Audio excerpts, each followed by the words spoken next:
Feels great to be at a conference again, huh? Yeah.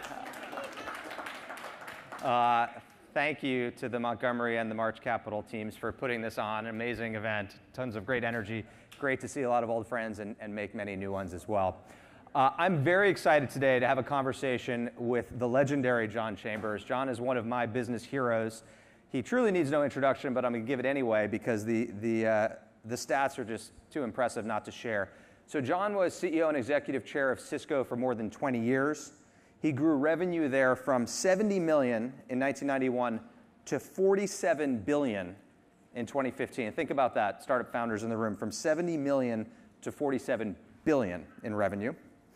Acquired 180 companies, including 12 acquisitions that were larger than $1 billion. Won basically every corporate and social responsibility award that one can win at Cisco. Managed through 5 financial crises and 3 supply chain crises. And in 2017, launched JC2 Ventures, which now invests in and advises over 20 startups. Please welcome John Chambers. Thanks, John. This will be fun. Thank you. Thank you. Boy, it's great to see so many familiar faces. We haven't changed in the last 2 years, have we? So the last 2 years, yes, but the last 2 weeks have been tricky. Yes. Let's start there, I guess the last couple months, really. Okay. We're living through wild times. This is a new type of crisis, but you've lived through many others. I've lived through a couple. In what ways is the 2022 operating environment and challenges that we're facing similar or different to 2008, 2001, and other crises that you've managed through? Okay, the good news is I've seen about every movie that there is to see. I've messed it up at least once, and we've done some things pretty well. And as all of us know in this room, there's, Jamie, nothing that helps you get through the tough times or cover up your mistakes like growth. So I think there are parallels in many ways in terms of technology being the key part of the future, the sudden concern about business momentum, probably over amount of money, following too few of an opportunities. But the challenge this time is different and it's going to occur faster. It has 5 or 6 variables at the same time. You know, the biggest issue, in my opinion, is can the Fed get us in for a soft landing? Right. All I want is like the guy in Florida. I want the plane to get down. It can bounce down the runway as many times as we want. Yeah. I just want it to get to the ground on it. So I think how the Fed behaves is the key determining factor. Inflation, this current generation of leaders everywhere in the world, whether the business or government, have never seen inflation. Right. But I have, and it is hard to manage through in terms of the direction. The geopolitical issues we get, first on the Russian side, but also on the China side. And either one of those could dramatically skew the issue. And the supply chain, well, in some areas it's getting better, and others it's not. So you've got 4 or 5 variables that we've not seen before. What has changed on the positive side? Every company, every major investment the VCs make is going to be in a technology capability, a digital capability, whether you're in healthcare, whether you're in manufacturing, whether you're in government or in tech itself. So we're mainline, front and center. Second thing is there's a lot of money available. And there's nothing like helping you through a crisis like having money available. So it probably doesn't seem like there's a lot of money available to venture-funded companies that are trying to raise in this environment. When you say there's a lot of money available, what do you mean by that? Oh, well, this is the classic. If you've been through this before, you know exactly what's going to happen. The public markets go down first. It takes about 3 months to 4 months before the VCs slow down. Yeah. Then it takes 3 to 4 months after that before the CEOs in this room realize that what they would have been able to get 6 to 8 months ago, they're not going to be able to get today. So there's a normal wave that is going to occur. There are 2 ways to look at this. You can look at this as negative, and boy, isn't this bad. I believe you never waste a small crisis. I think this is a natural shakeout in an industry where it was getting too hot.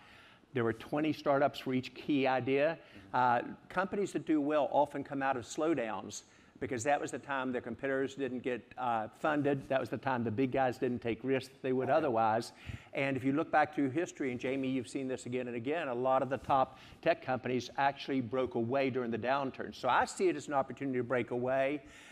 You're planning for this if you ever want to discuss it. You know, the good news is I've done playbooks on this, and again, I've been through so many of them. But it is important that you approach it with a plan and don't do it transactionally. Yeah, so the silver lining is clear, and I've seen this too. I haven't been through as many crises as you, but Yeah. the two that I managed through were the financial crisis of 2008 when I was running Zillow, and the travel recession of 2001 when I was running Hotwire. Yeah. And in both cases, the industry dynamics changed a lot. In 2008, the real estate industry embraced online distribution and real estate agents embraced online advertising because of the financial crisis. And in 2001, the travel industry embraced online travel distribution more than they otherwise would have because they were so desperate. In both cases, the industries needed help, and so they embraced technology. Absolutely. What managing Cisco through these crises, are there analogies and similarities to? Well, there are, what you and saw there? many of the people in this room understand the comparison you just make, and we get it. But perhaps what we tend to forget is the first thing you do when you head into a potential crisis is you take a step back and you have to be realistic. How much of it was self-inflicted and how much of it was inflicted by the market? The companies that get into trouble say, it's a market phenomena, I'm doing great, not worried. And so you want to do that first. Then all these crises, usually they last longer than you think and are deeper than you think, and especially 2008 and 2001, especially for high tech in 2001. And so you want to anticipate that it's going to be longer, it's going to be deeper. So as you do your scenario planning, you should do an A, which is the plan you're going to use, a B if it's tougher, a C if it's really tough, and you ought to say, what is my plan to get there?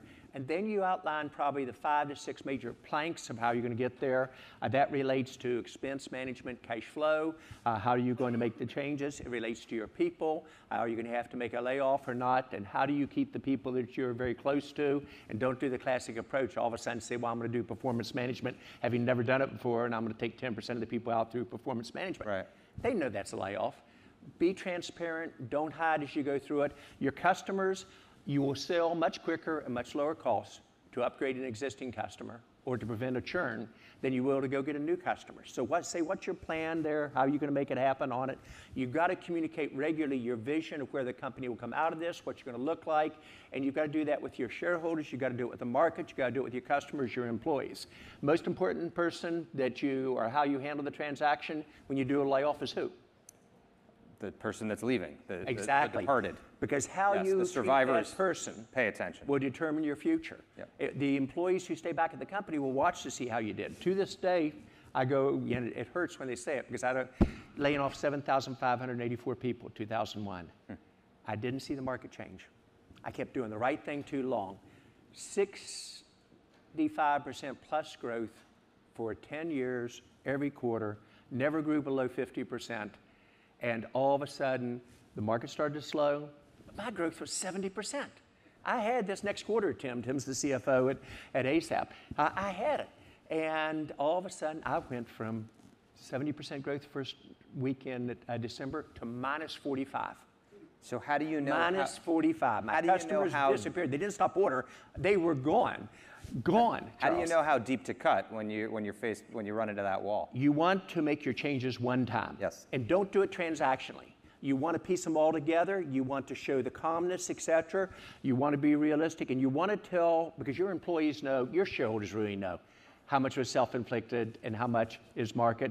And you try to make it one time. You always should cut deeper than you think you need. Assume it will last longer.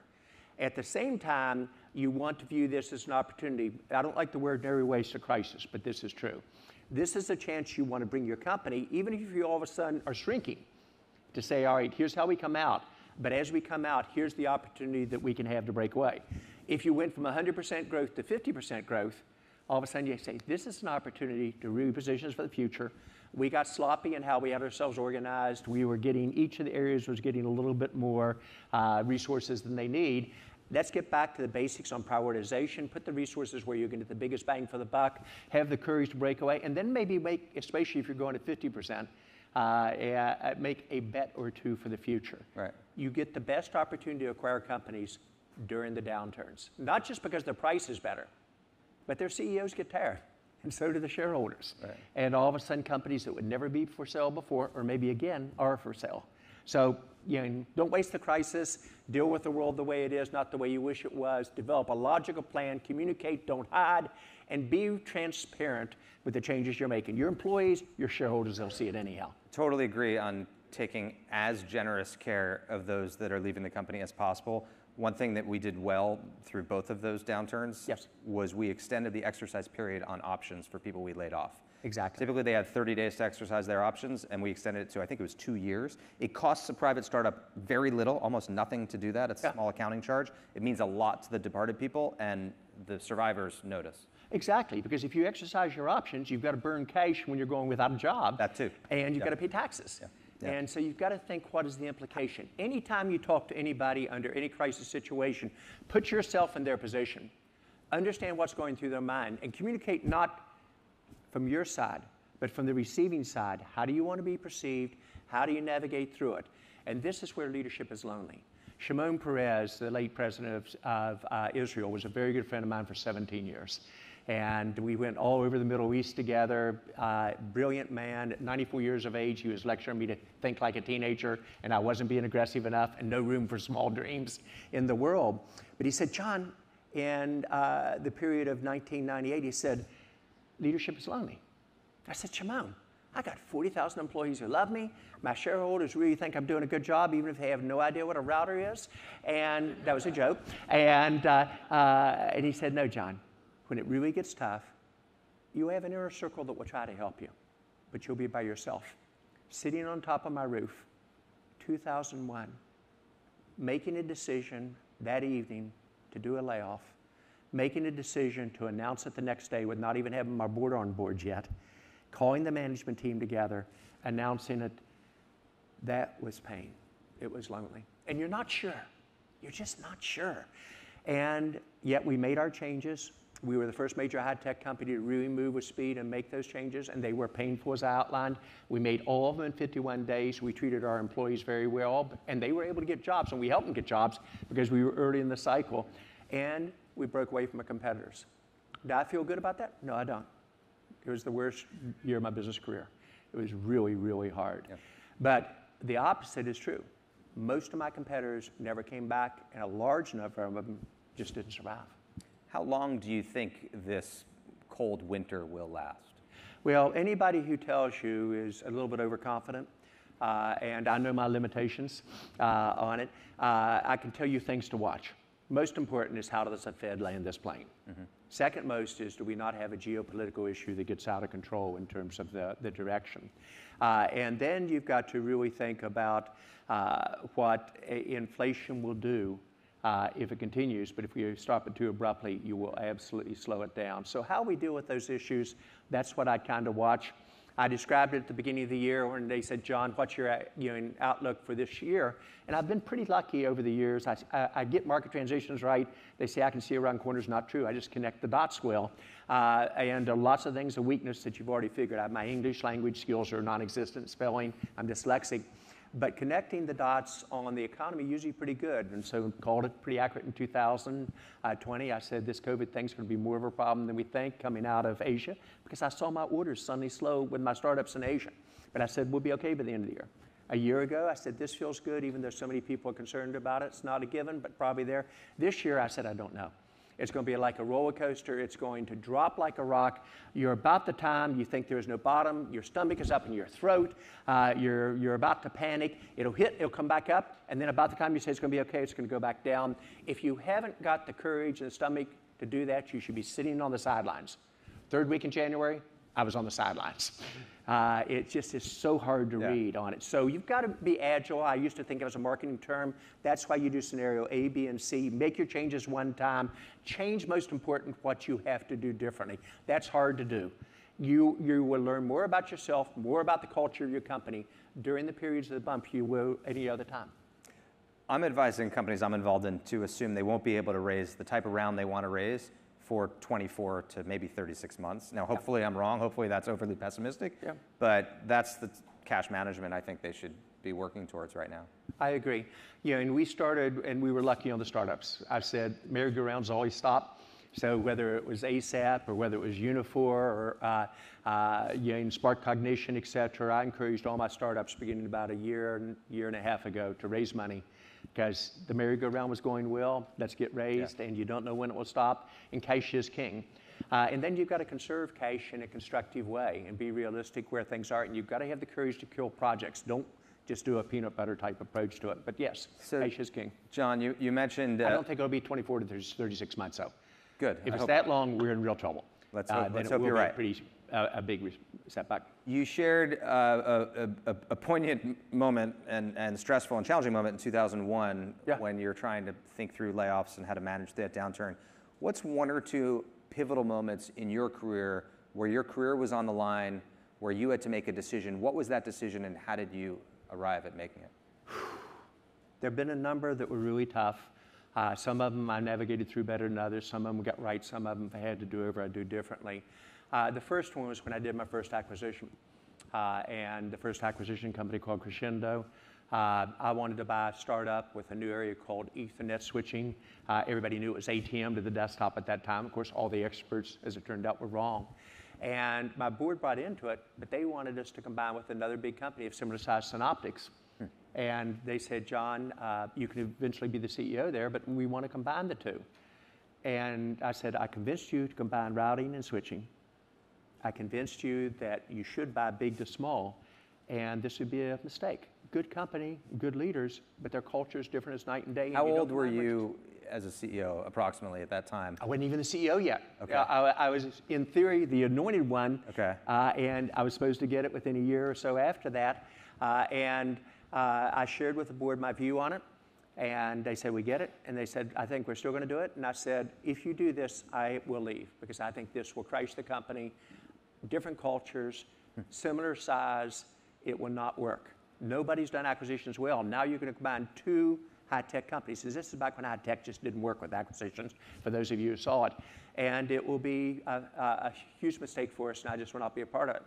So they were kind of thinking, and I went, oh shit, sorry, oh darn. And so I called in my whole leadership team. They all came in, Tim, the CFO did, the head of sales, everybody. And we all said, we're going to leave if you do this. So you orchestrated a potential walkout of your leadership team to your board.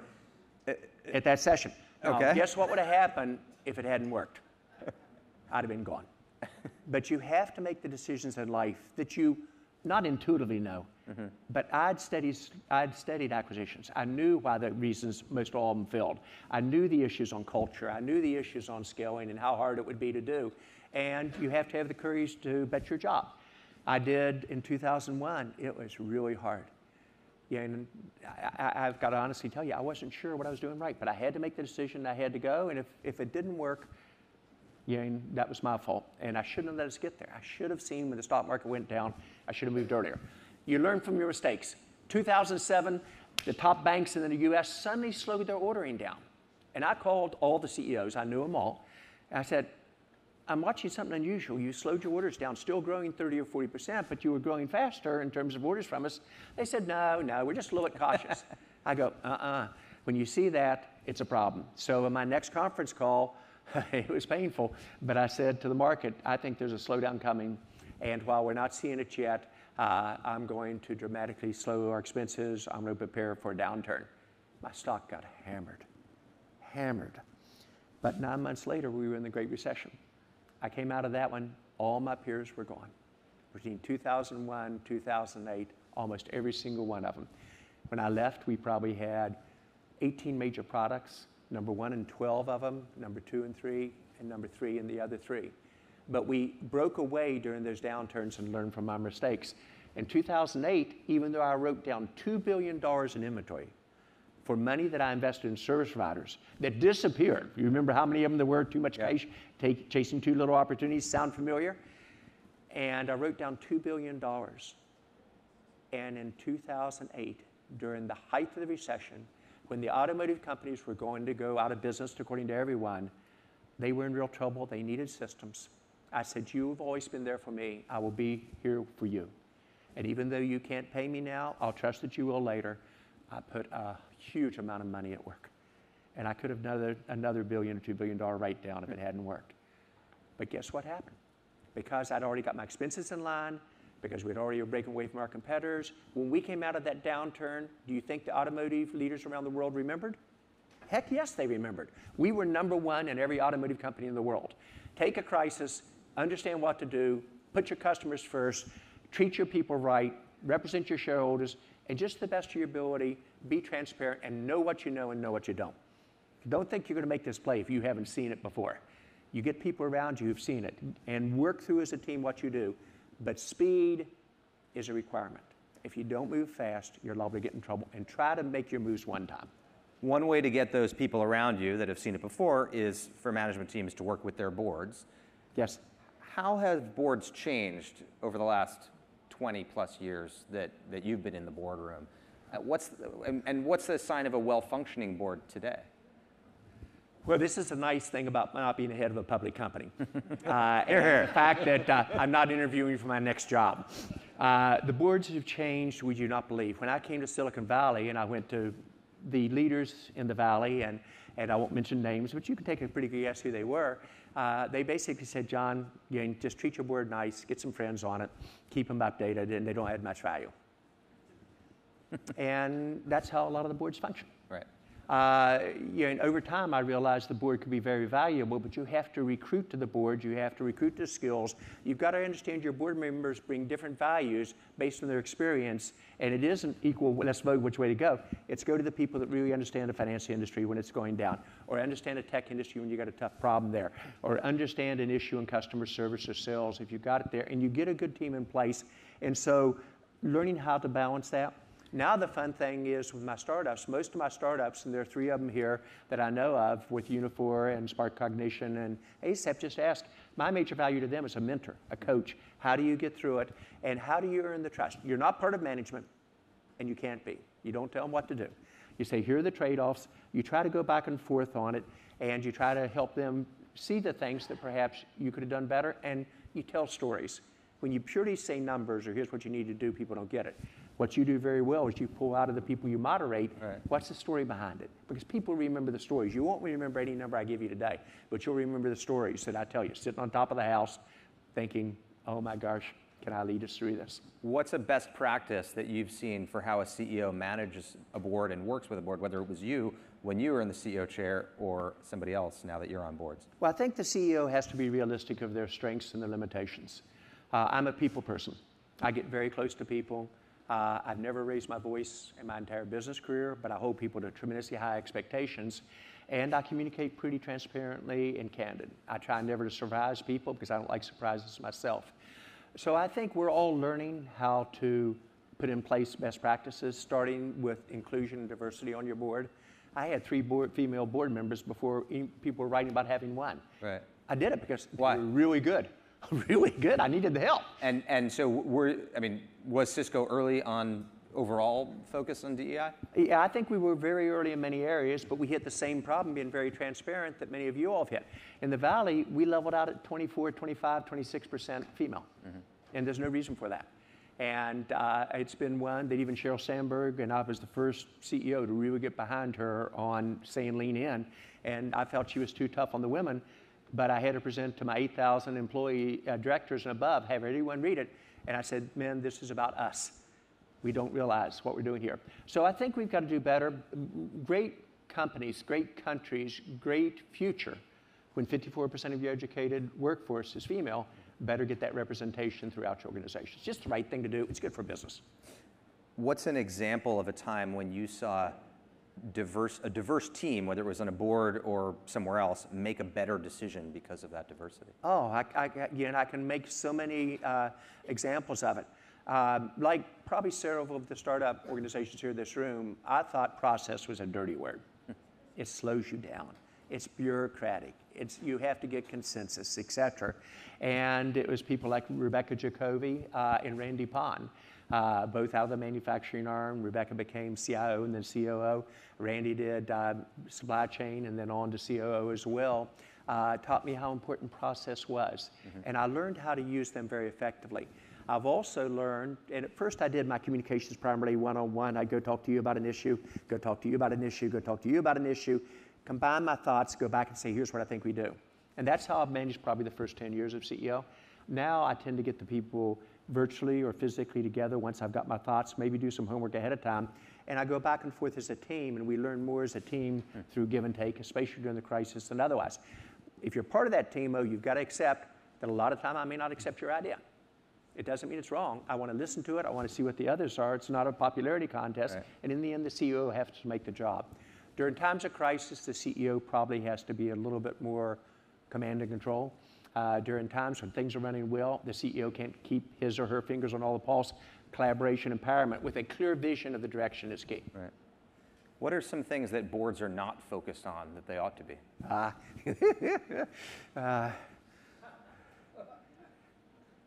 I think there's several that come to me. The first thing is the board has to realize, just like the leadership team during a downturn, the board has to be different.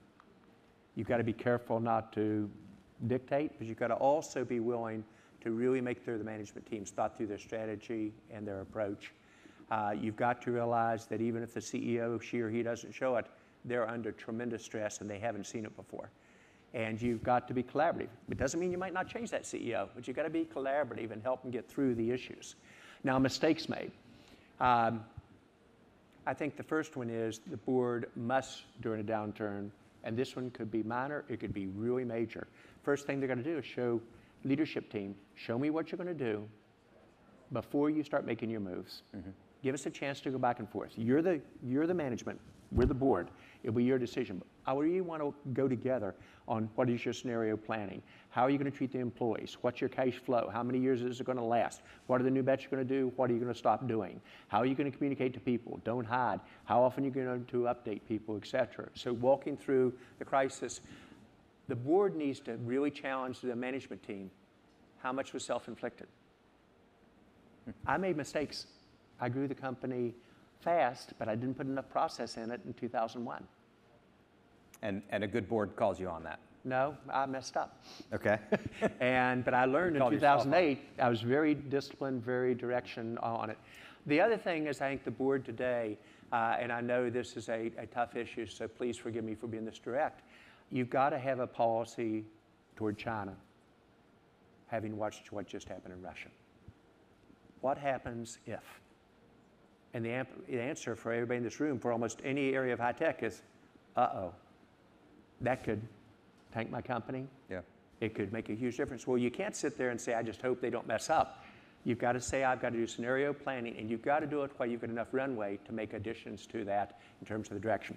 Third area, how many of you are in cybersecurity or security in this room? You're in vogue. The problem is, the board or the CEO tends to get excited when there's a lot of ransomware going on or when nation states get into their systems, and then they calm back down when they don't see the press and they don't invest. You've got to have an architecture for security. The board owns the responsibility to make sure that's there.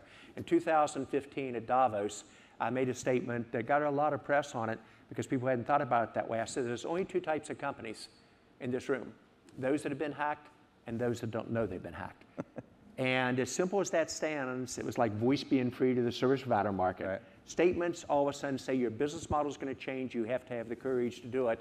And so I think the board really has to understand the cybersecurity issue. Your company can get shut down. And with nation states active like they are now, that's very much a possibility. So those would be the three things to do better. I think helping the CEO through, make sure they're planning it through, be there when appropriate. When you think they're making mistakes, share with them your concern, give them enough rope. But if they start to get in trouble, you've got to be willing to jump in and help them. Let's end on a happy note now that we've covered hacking, Ukraine, China, war with China. If you're a startup, you're in those three areas, funding you're winter. Excited. Yeah. So the happy note, we're sitting here in Los Angeles. Yeah. One of my companies, dot.LA, is a news site that covers LA tech. I'm very long LA. Yes. Tell us about your description of the LA tech environment. What does LA tech mean to you? Well, LA tech originally was much like we in Boston, Route 128. We were the high-tech center of the world. And we looked at these people in Silicon Valley, and we thought they were rather unusual. And we didn't have any fear. And by the way, MIT, which has spawned so many startups in high tech, didn't have any fear either. And the VCs said, nah, we're going to be fine. We'll make the transition. All those companies are gone. All of them. All of them. And MIT lost their leadership in tech startups, and the VCs did as well. So that can happen again. In Silicon Valley, I was always fascinated by LA because I had family down there, and I couldn't understand why there weren't more startups there. And there was always an image, wrongly so perhaps, that people in LA didn't work very hard, they took the afternoons off, they go to the beach, et cetera. But then I met this guy, Jamie. And all of a sudden I saw venture capitalists that got it. And Sumant and Jamie had a plan for where they're going to go. And where you find good venture capitalists who get it, you're going to see startups come out of that geographic area. So I think it's up for grabs, whether LA or Austin or Atlanta or Minnesota becomes the next high-tech center. And I think it's actually healthy if it becomes across the board, because startups are for the growth. But understand, nobody's waiting. There is no entitlement here, and we got to move fast. Do I think we'll come out of this economy in very good shape? Yes, I do. Technology will be the answer for every company, and you are now a digital technology company, which you and I talked about 20 years ago. Most people didn't believe and didn't do. So I'm very bright about our future. I think you've got to fasten the seatbelt. Your stomach may end up in your throat a little bit more times than we'd like over the next quarter or two, but immediately deal with the world the way it is, position yourself for the future, and help the younger teams navigate through it. John, thank you very much for the discussion. So thank you.